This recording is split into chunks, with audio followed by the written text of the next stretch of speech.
What's up, fight fans? Welcome to the Rearview Mirror UFC 216 post-fight show. My name is Flyin Brian J. Thank you so very much for joining me.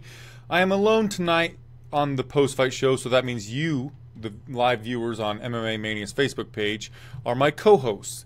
And if you don't want to listen to the whole show right now, we put every single show that I do and also a few other of the contributors for MMA Mania, we put them on MMA Mania's SoundCloud, iTunes, Stitcher, Podcast Addict, anywhere you can find podcasts, we are there. So if you don't want to listen to all of this right now, just subscribe to us over there and you can hear all of our shows. Ricky Berghughes is here hanging out with me. What's up, man? Thanks for joining me. We're going to talk about UFC 216, of course. And what we just watched was Tony El Cucuy Ferguson become the interim UFC lightweight champion when he defeated Kevin Lee with, I think it was 59 seconds to go in round number 3 via triangle choke. Anderson Silva on Chael Sonnen style. Kevin Lee took Ferguson down twice in the third round, I believe. Let me check. Yes. And Kevin Lee took Ferguson down twice in the third round, and Ferguson was working off of his back really well the entire fight. Kevin Lee took him down multiple times, not just the 2 times in the third round. Tony would start hitting him kind of on the mohawk with elbows off the bottom. Kevin Lee post-fight said that was really hurting him.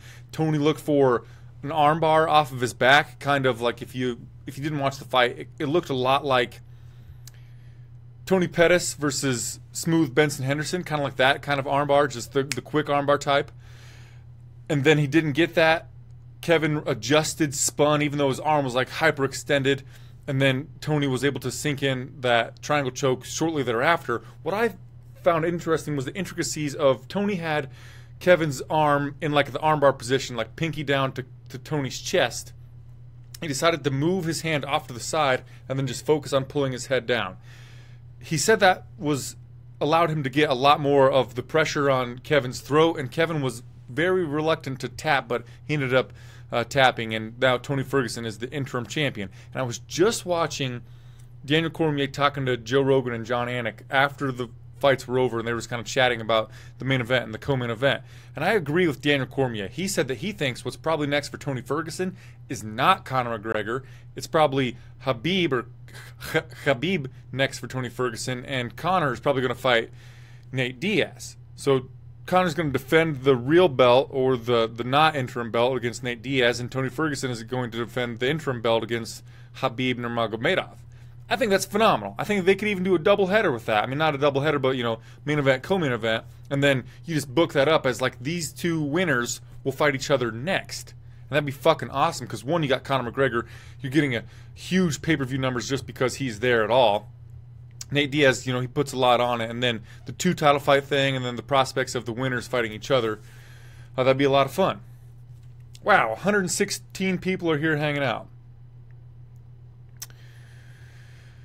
J. Leo Talise wants to know, what is staph infection? And I Googled it right before I came on. What are the causes of staph infection? It's a bacteria enters your bloodstream, and it can spread to other organs. Numerous of serious infections can occur. Spread to organisms in the bloodstream is known as bacteremia or sepsis. When staph bacteria are present in the blood, the condition is known as staph bacteria. I'm just going to abbreviate.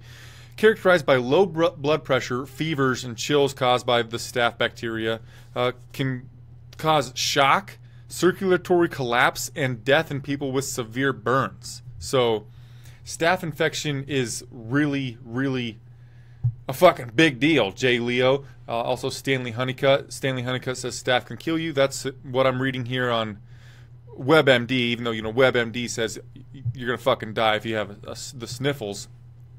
But also, so we're talking about Kevin Lee. I believe it was on his left chest muscle, his pectoral muscle right there. He had some staph infection, and Joe Rogan identified it as soon as Kevin Lee stepped into the octagon. And Daniel Cormier agreed with him that it was staph infection. Post-fight, Kevin Lee admitted that it was staph infection. Luke Thomas on Twitter, after all the fights were over, he said that is not a good look for the Nevada State Athletic Commission, because Kevin Lee said he's had it like the entire week. So they do a physical, I think, on fight week. They allowed him to do a weight cut while under the condition of perhaps low blood pressure, fever, chills. that type of thing. That's why he almost missed weight yesterday, but he made the freaking weight. So not a good look for the Nevada State Athletic Commission. And then my first thought once Luke Thomas tweeted that was, wow, I really wonder how this fight could have gone differently if Kevin Lee had not had that staph infection. Because going into the third round, I had it scored 1-1, giving, I think, Kevin Lee the first round and El Cucuy the second round. I forget. And then the third round, Kevin Lee was definitely winning, but going into the third round, Kevin Lee said in his corner between the two rounds that he was really tired and he was struggle busting it. But despite being that tired and having staph infection in the third round against a high-level competitor like Tony Ferguson, he was winning that round. So if Tony fights Khabib, now I'm trying to look into the future. I'm looking into my crystal ball and trying to predict the future. If Khabib and Tony fight and Tony wins, just say if, I would like to see a rematch with Kevin Lee eventually. No matter what happens with Conor McGregor. I mean, who knows what that dude's doing over here in McNugget land, as Tony Ferguson would say. But so I want to see a rematch with these two dudes, Tony Ferguson, Kevin Lee, with Kevin Lee at full health. And this time, hopefully, the Nevada State Athletic Commission is like on top of things. If he has staph infection, when we look at what happened with Demetrius Johnson and Ray the Taz Mexican Devil Borg. Just at UFC 215, Borg had the flu or something. We pushed it back 1 month to the next pay-per-view. We could have done that with this main event if Kevin Lee had just spoke up. I know he wants to be a tough guy or whatever and fight through it, but man, I have to believe the fight would have gone at least a little bit differently if the dude hadn't had staph infection. Sheena Starr, Kevin missed weight. Kevin messed up when he thought keeping his arm out on the outside was good defense. Rookie mistake. In that triangle choke, Sheena, Tony Ferguson, he had Kevin Lee's arm on the inside of the triangle. He had his pinky on his breastplate there, and it was Tony Ferguson who put it on the outside. So I don't know about that being a rookie mistake. Tony Ferguson put it out there. So there's that. What other kind of comments we got, guys? Sorry, I've been ignoring you a little bit. Fernando wants to talk about Demetrius Johnson. Let's do that next. Stan Jasinski also wants to talk about Demetrius Johnson.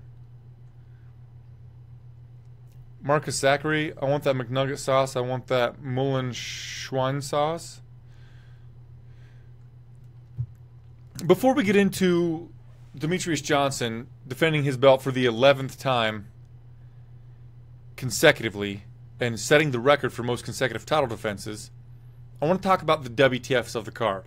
We always go over our WTF of the card after we go over the main event. And I know that there are basically two main events here, but I want to go over some WTFs before we get to the second main event. A couple of them. One is that before getting into the pay-per-view portion of this card, the UFC had a fantastic gesture. They had the lead singer of Everlast, or just Everlast. He played America the Beautiful, and they had a good kind of moment of silence type of thing for the victims of the Vegas shooter, which happened just like a week ago. That was like, what the F. That was awesome that you did that. We didn't have to start the fight card with Face the Pain. It eventually came. But what the F, you're going to make me cry because of that type of thing. It was touching and all that jazz. Second WTF of the card was there were two fights on this card that ended in a draw. I'm pretty sure, I'm not for certain, I'd have to look it up. Probably have to talk to Mike Bond from MMA Junkie. But two fights went to draws on this card. That's a what the F, two draws. And finally, the WTF of the card that I'm actually giving the award to goes to Demetrius Mighty Mouse Johnson for hitting a fucking suplex to armbar transition. So obviously Demetrius Johnson defeated Ray Borg very late in the 5th round. There was a minute 58 to go in the entire fight when Demetrius hit that armbar submission on Ray Borg to get that 11th title defense. But what was fucking just blew my G-dang mind was he had Ray Borg's back and he went to go for a belly-to-back suplex mid-air he decides to transition to an armbar, and he's starting to move himself into position to get the armbar while Ray Borg is still in the air. Mind you, Demetrius got into position where he could actually finish the armbar on the ground, but he started the transition in the fucking air, and he landed it. Holy shit, what the F. So that's the WTF of the card right there. To add on to the WTF of the card, guys, in the post-fight interview, Demetrius Johnson said that he practiced the suplex to armbar transition a whole bunch during his training camp. If you didn't know, I don't train in mixed martial arts, but lately I've been going to jiu-jitsu classes, right? I can't imagine, and so I'm ultra white belt. I've been in 6 classes. I can't imagine hitting an armbar that fast with a partner that's being a good teammate, letting me get it. Let alone Demetrius Johnson on the number 1 contender in a title fight fucking did the fast armbar transition mid-air. Holy shit. That guy is something else. And there was a long stretch of this fight, looks like about 18 minutes of this fight, that I know a lot of people don't like Demetrius Johnson's fights, and they think he's boring, and they think he's not that cool, and he's too small to be enjoyable or whatever. But the first 3 to 4 rounds of this fight were basically Demetrius Johnson getting side control, trying to get Ray Borg into the crucifix mounted position, going for a Kimura, going for a Americana, being unsuccessful, getting his head under the far arm of Ray Borg, kind of looking for an arm triangle choke, being unsuccessful, and then bouncing back to whatever he was doing before. So he goes from arm triangle to Kimura, or Kimura to Americana, Americana to arm triangle choke. And it was just kind of that for 18 minutes, and that's not that exciting. But in the end, with that beautiful finish that he had, like Stan Jasinski says here, that was one of the best submissions in MMA history, hands down. It was fucking mind-boggling. That's some Street Fighter shit, man. I don't know how. What? Watching it live was like, did he do that? Am I sleep dreaming? What? Yeah, fucking crazy. So Demetrius Johnson put on one hell of a performance. Justin Riddle just joined. What's up, Justin? Thanks for hanging out. Marcus Dalen says, yeah, whatever. Hey, man, thanks for kicking it. Something else that we could say WTF the card. Demetrius Johnson landed 172 total strikes. Ray Borg landed 20 fucking 2. Demetrius Johnson had a 150 strike gap on Ray Borg. Again, in a title fight against a guy who many thought might have deserved the shot. So we talked about briefly what was next for Tony Ferguson and perhaps what's next for Conor McGregor. Again, if you missed it, I'm saying Ferguson should fight Khabib and Conor McGregor should fight Nate Diaz. What's next for Demetrius Johnson? I think it's at UFC 218. I believe it is. You can check me. I'm going to just believe myself and not Google it. At UFC 218, the fight with Henry Cejudo and Sergio, the little phenom Pettis, has been rebooked for that card. I think the winner of that fight, especially if it is Little Pettis, should get to fight Demetrius Johnson next. And if that's not the case, I want Demetrius Johnson versus Dominic Cruz after Dominic Cruz fights Jimmy Rivera. No matter what the result is with Dominic Cruz and Jimmy Rivera. I know they fought already, and Dominic Cruz won a pretty comfortable decision against Demetrius Johnson. But man, I think that Demetrius is way better since then, and I think that because of the plantar fasciitis, which I think it means there's swelling on the fascia on the feet of Dominic Cruz, which the fascia is kind of like, your muscles are just kind of they have attachments to your bones, right? And then the fascia just kind of wraps it around there. And then you got your skin on top of that, right? So Dominic Cruz has plantar fasciitis. So it's like the wrapping for his muscle on the bottom of his foot is swollen like all the time, right? They had what's the lip injection shit? We had some injection in his foot, but my point is, Dominic Cruz is going down and Demetrius seems to be going up, and I just think that rematch would be a lot of fun. And no matter what, really, Demetrius, you got your record set for most consecutive title defenses. You can fight Little Phenom Pettis if he beats Cejudo, which I don't think he will. But, so that's a new fight. Then after that, what is it for Demetrius Johnson? Just a whole bunch of rematches? I say fuck that. I say Demetrius should go up to bantamweight and just do the damn thing there. Botox, thank you. Justin Riddle, Stanley Honeycutt, and Christopher Flint. Botox, yes. Fred Kerrigan says Dominic isn't a big puncher, too. DJ would probably take the fight if the UFC pays him right. Oh, Jesse Whitney also got me with the Botox. Thanks a lot, guys. You guys are being really good co-hosts tonight. I appreciate that a bunch. Marcus Zachary says Demetrius Johnson is the GOAT. Angus Rooney says that Demetrius Johnson is the most complete MMA fighter ever.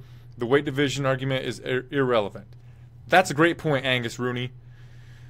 It's hard to not say that Demetrius Johnson is the greatest fighter, at least of right now, because he's just so darn complete. He didn't do much fighting on the feet tonight because he's a smart fighter. And in his post-fight interview, he said, look, man, I'm not out here to swang and bang like Derek Lewis would if he didn't have a back injury. He's out here to get hit as little as possible. He doesn't want to get concussions, and he wants to make his opponents look like fools. Yeah. He did that, and he's so quick. He's so agile. Who else could possibly pull off a suplex to armbar submission? Nobody. So I agree with you guys. Demetrius probably the best fighter in the world right now, and arguably greatest of all time. I am very partial to Anderson the Spider Silva, but yes, you're probably right. Demetrius Johnson is a more complete mixed martial artist than Anderson. Yeah, like Stan says, you cannot deny it. Christopher Flint. I actually think that division is strong, but DJ is just that good. I hate when people call it a shallow division. I know, man. Like, good point, Christopher. When they fight each other, they're always, like, Demetrius excluded. When the flyweights fight each other, it's always really fun and back and forth, highly competitive matches. Cejudo versus Benavidez, highly competitive, right? But then Johnson versus those two guys, fucking cakewalk for him, at least in, like, the last fights. It's amazing. Look how many times DJ sat on Borg's back. Too funny. Yeah, good point, man.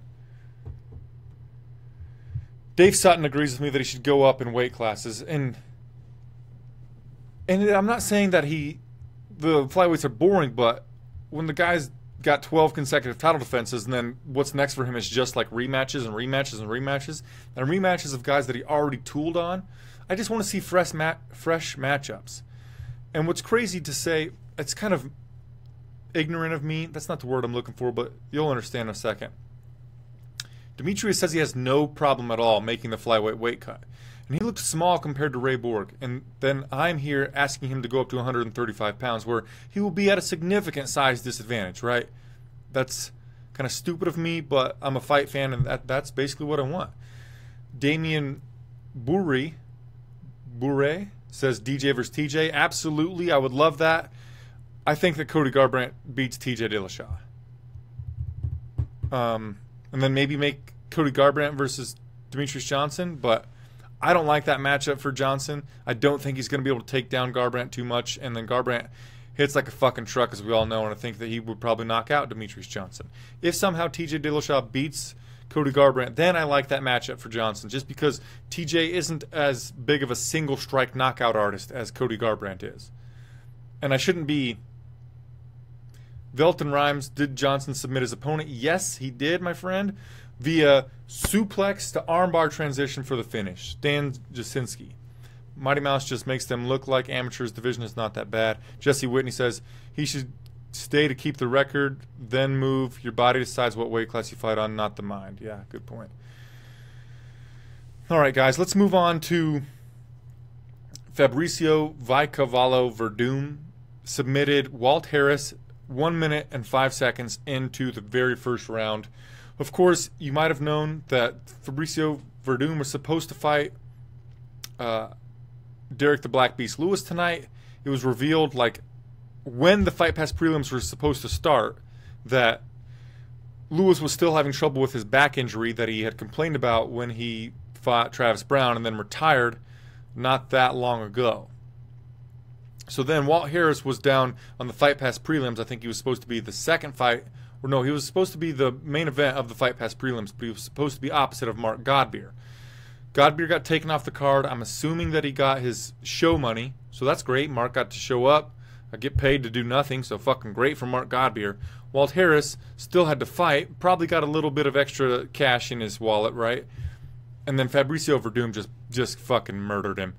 And because I was talking earlier about I'm just starting to go to jiu-jitsu classes and stuff, right? Watching Werdum be flowy as fuck all over Walt Harris was magnificent. Majestic. Werdum, they were circling, they were doing some stuff on the feet, Werdum and Harris, and both DC and Joe Rogan were talking about how Walt Harris probably doesn't want to tango with the really good jiu-jitsu player in Werdum. And then Werdum was striking for a bit, and DC's like, well, he's a pretty good striker as well. And basically at that moment, Werdum went in on a single leg, got him to the ground, and just flowed all the fuck over him. He got a single leg. He quickly moved to full mount. Then Walt gave up his back. Werdum, instead of going for a rear naked choke, just went straight to an arm bar, and Walt tapped like as Werdum is locking up the position. Werdum doesn't even have, he hasn't had the position for 0.1 of a second. And as soon as he had that, Walt was just dunzos. So props on you, Walt, for taking this fight on 5 hours short notice. Sucks that we didn't get to see Werdum versus the Black Beast. I would like to have that fight rebooked unless the Black Beast decides once again he's going to retire. But Stanley Honeycutt, Lewis has a bulging disc in his back. He should have them fixed before he ruptures the disc, which could end his MMA career. Back surgery is not 100% successful. He already retired after his last fight, right, guys? So Derek Lewis, he could just... Oh, it was actually after Mark Hunt he retired. My bad. But he had that back bothering him for both Travis Brown and Mark Hunt. Anyway, I would like to see him fight Fabricio Werdum, but I would not be sad at all, or I wouldn't blame him at all if he decided to just go ahead and retire.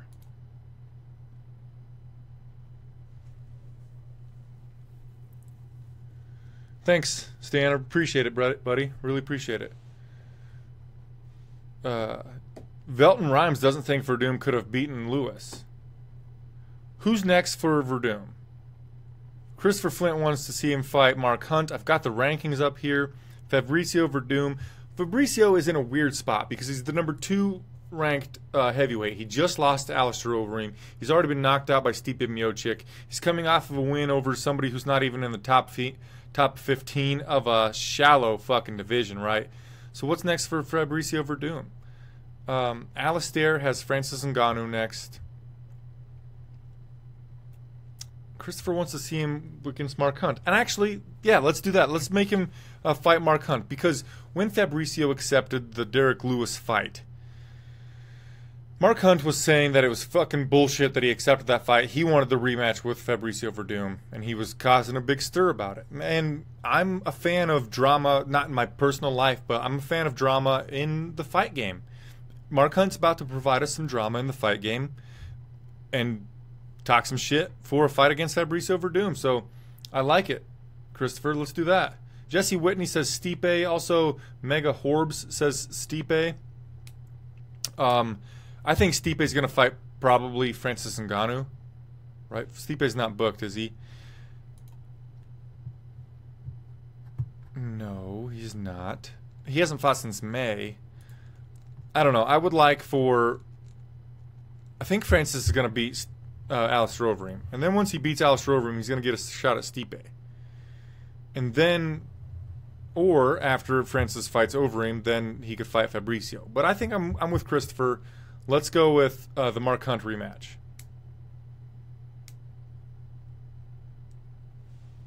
Where is Cain? Probably injured, dude.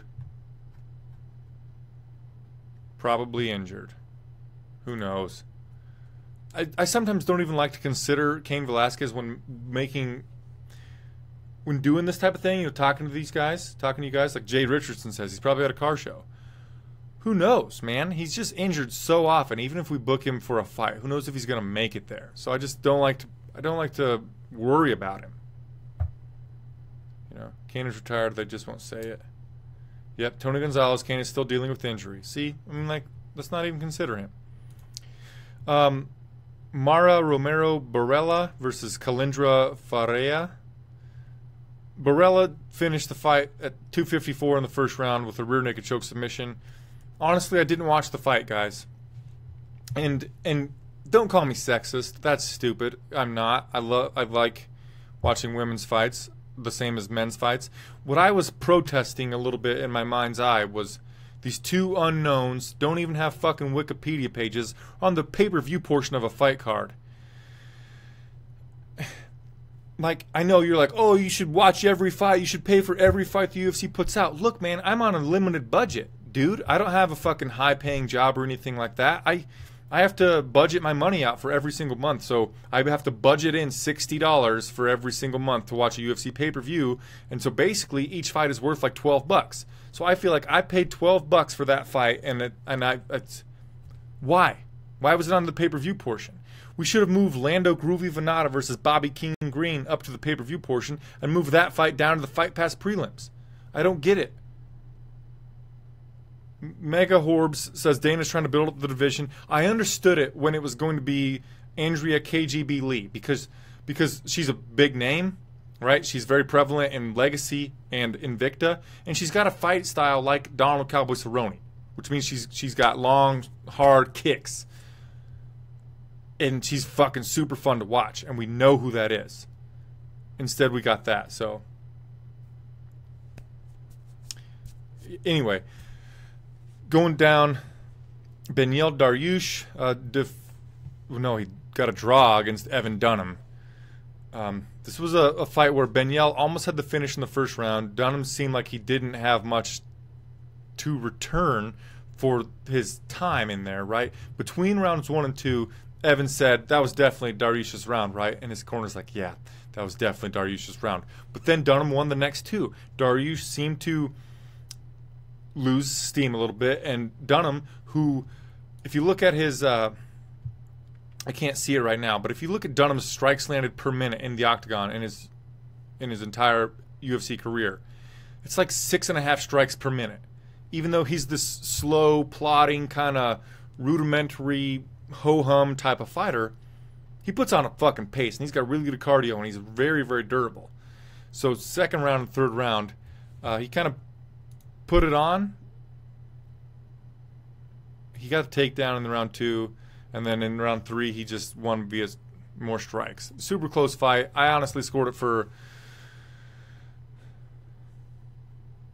Christopher Flint says, was the first round still a 10-8 since Vegas isn't using the new rules? I don't think... well, I thought it should have been. Yeah, I mean, it was 1 knockdown, 36 strikes, significant strikes landed to 5 for Evan Dunham. I think that should have always been a 10-8 round. But I don't see how Dunham won the next 2. I thought Dariush should have won that fight, but whatever. What are you going to do? Right, guys? Jay Richardson says, well, 2 well-deserved draws. First time I've ever said that. Maybe it was deserved. Honestly, I was not paying that close attention to this fight either. How the fuck did Beneil beat and outstrike Rashid Magomedov and then get outstruck by Dunham? Jack Mooney. Beneil might have passed his peak, right? Because he lost to Edson Barboza. Maybe Rashid isn't that good, dude. Maybe Dariush isn't that good. Like, he's got a big victory over James Vick. He lost to Michael Chiesa, beat Michael Johnson. He might be on the downhill slope. No, he's only 14-3. I don't know what I'm saying. I have no idea. XC Benitez, you mean 217? What are you talking about? Christopher Flint thought Green won. I thought that Groovy Venata won. So let's talk about that fight right now. What's next for Beneil Dariush? I think he should fight Lando Groovy Venata. I think I'm all in on that fight. I would be really excited to see that. Now, here's why I thought that Lando Venata won his fight against Bobby King Green, which also ended in a draw. The first round, Lando he knocked down Bobby Green. I took some notes on this one, so I want to be correct about this. Okay, in the first round, and throughout the whole fight, except for the third round, Lando Venata was doing a good job working all areas of Bobby Green. Low kicks, punches to the body, ripping hooks to the body, punches upstairs, also high kicks. Varying his timing and shit as well. Lando, early on in the fight, landed a left high kick on Bobby Green that dropped him, and Lando went for some ground and pound, and it looked like the fight could have been stopped at any moment. And Lando was landing punches to the side of the head while Bobby was completely flattened out. Then Bobby turned over, went to get to his feet, and Lando hit him with a thigh to the face while Bobby still had a knee down. And Herb Dean stopped the fight. Illegal strike from Lando Venata. Lando Venata got a point taken away from him for the illegal strike, which, quickly, I want to circle back to the main event. Tony Ferguson, Kevin Lee. At the end of round 1, Herb Dean is trying to pry Kevin Lee off of Okukui because Kevin Lee had the top position. Herb Dean's around him, got his waist, and Kevin Lee threw an extra strike after the bell, after Herb had already been trying to pull Kevin Lee off of him, and Herb's just like, don't do that again, buddy. Fucking point should have been taken right there, Herb. And then in this fight, Lando Venata hit a thigh to Bobby Green, didn't get a warning, got a point taken. You need to be consistent with your point deductions, Herb Dean. Anywho, I thought that Lando, because he fucking destroyed Bobby Green in that first round, despite that point being taken, I thought that Lando probably would have won a 10-8 round in the first round, and then because he got a point taken, I thought Lando should have won the first round 9-8. I think Lando should have won the second round 10-9, so that would have been 19-17, right, for Lando Venata. And then the third round, Bobby Green won, and he definitely won that round because at the very end of the round, Bobby Green rocked Venata really hard. Okay, hopefully I'm back. Sorry about that, guys. All right, I'm back. Velton Rhymes says, well, he thought I might have said that I gave the third round to Groovy, but the third round was definitely Bobby Green's, and he put a stamp on that round by rocking Lando at the end of the third round. So I scored the fight again. What would it be? Math? I'm not the mathiest. 27? No. So it was 28-26 for Lando Venata. Third round goes to Green. First two to Lando Venata. First one would have been a 10-8. But then again, we're Vegas, even though they're the fight capital of the world, it would have been 28-26. Yes. 28-26. Yep, my internet just bleeped out of me for a second there, Stanley. Back now, though. Got a green bar here. 29-27 for Green was really weird. 28-27. Right, okay, yeah, 28-27. You're right, Stanley. Thanks, dude. I can't math right now. I should have put a calculator in front of me. Anyway, basically, 2 rounds Venata, 1 Green. Not that difficult to figure out. Come on, Brian, you dumbass. Oh, very, very fun fight. Very exciting. Very back and forth. Each guy had their moments that were extremely dominant. Could have finished their opponent. Both guys' faces were bloodied up at the end, and they were happy with the draw. Each guy was happy with the draw. And so if they're happy with it, I'm happy with it, I guess. What's interesting, too, is that Lando Venata is 4 for 4 for post-fight bonuses. He has 4 UFC fights, and this was fight of the night. I think his last fight was fight of the night. He got 2. His first fight was fight of the night, and then he got that performance bonus for his spinning heel kick on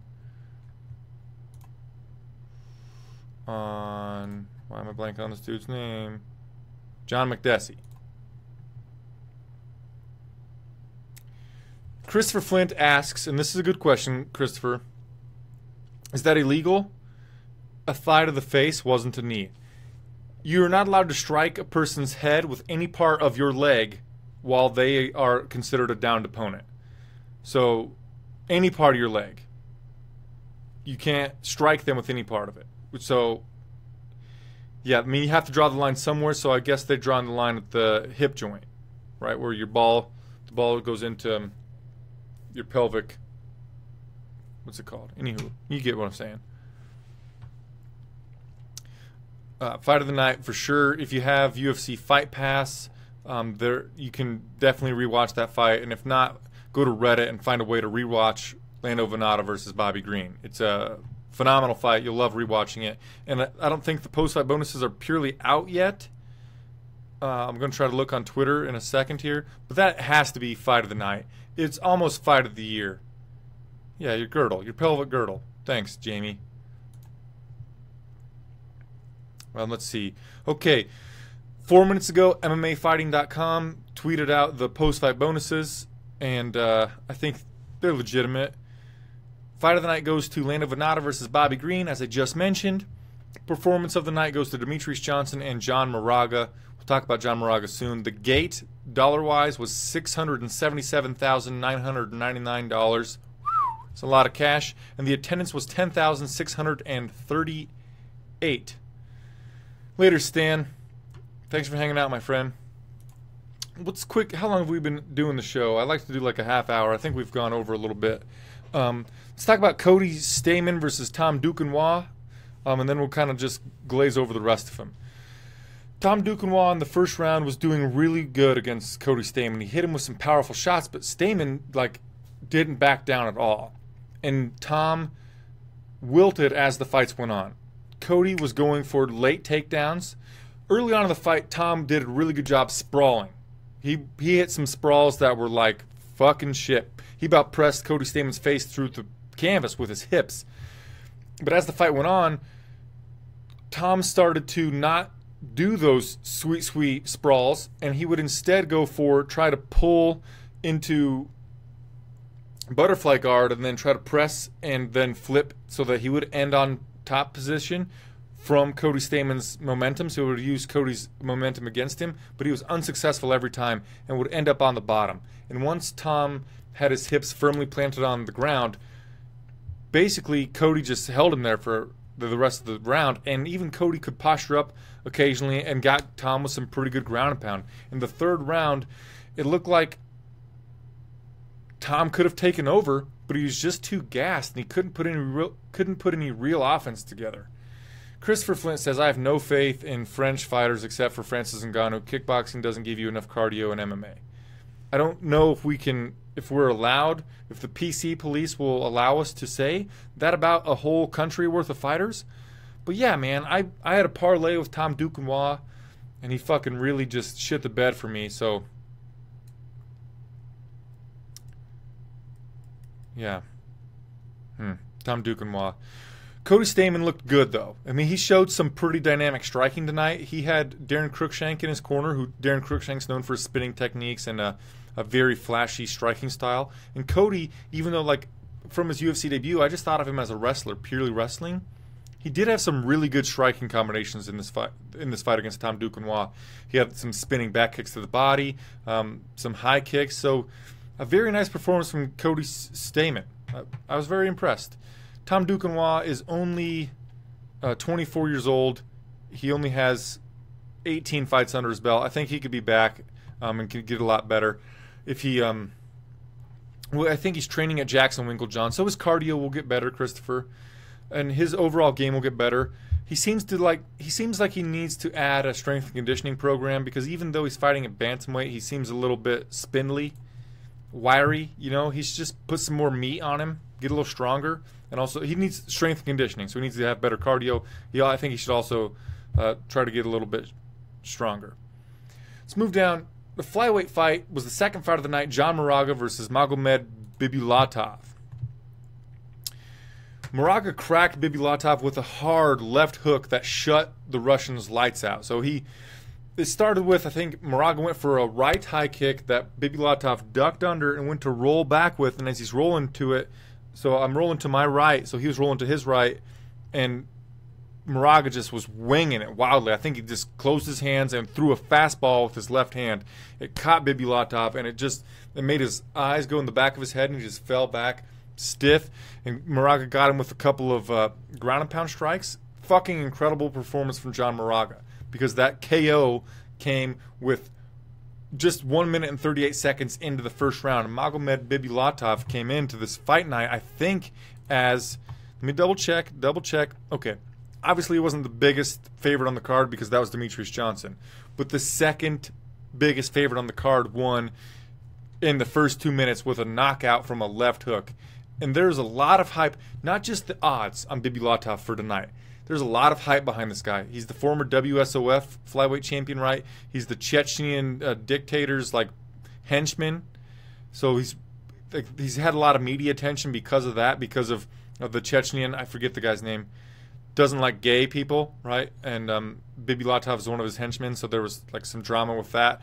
MMA media members calling that out. But Moraga, he's going to be known as like the best fucking gatekeeper in flyweight history. Amazing that he put somebody with that much hype down. By Stan Jasinski says Bibulatov was a minus 675 favorite, and Moraga fucking crushed him in just over a minute and a half. Christopher Flint says it's got to be in the discussion for KO of the year, man. Maybe. And that pretty much does it for the night of fights. Brad Tavares beat Talis Latis in the curtain jerker via jabs, basically. Matt Schnell, Marco Beltran didn't pay attention. Sorry, guys. Poliana Betolo defeated Pearl Gonzalez. Pearl, what the fuck, Pearl?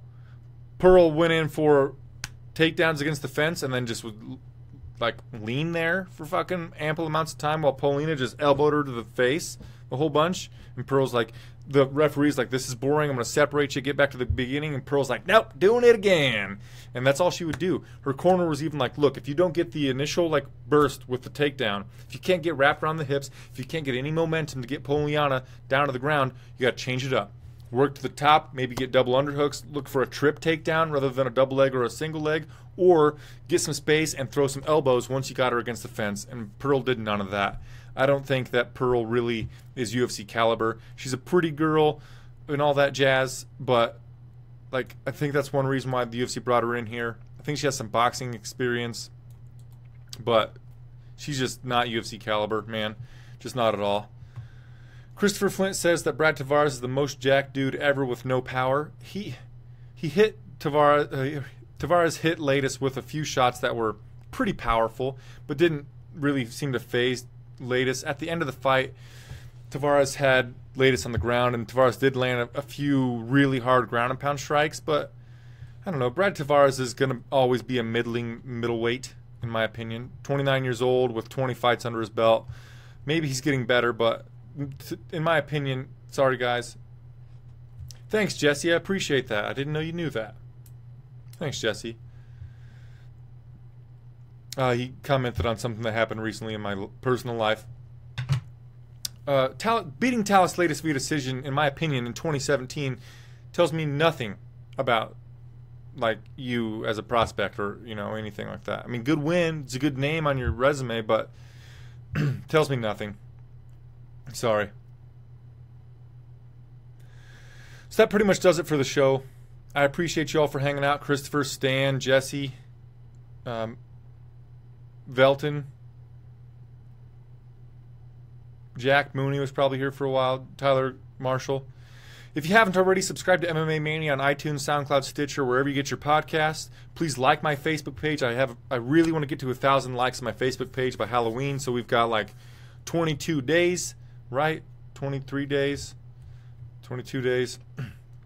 That does it for the show. I'll be back I won't be back next week. We have next week off, so I'll see you guys for the next fight card, which is, one second here, Donald Cerrone versus Darren Till. UFC Fight Night 118 happens on October 21st. Woo! So I'll see you in 2 Saturdays. Is this a Fight Pass card? Yep, a whole Fight Pass card. So it's probably happening in the morning or something. Well, let's see what we can see. Okay, 1 second here. Starts at 11:45 a.m. Eastern time. So yeah, it's a morning card. That'll be a fun day. I'll probably brew some beer that day. Thanks again for joining me, guys. I really appreciate it. I'll see you guys in a couple of weeks. Namaste. I appreciate you. I really do. Got a love for you.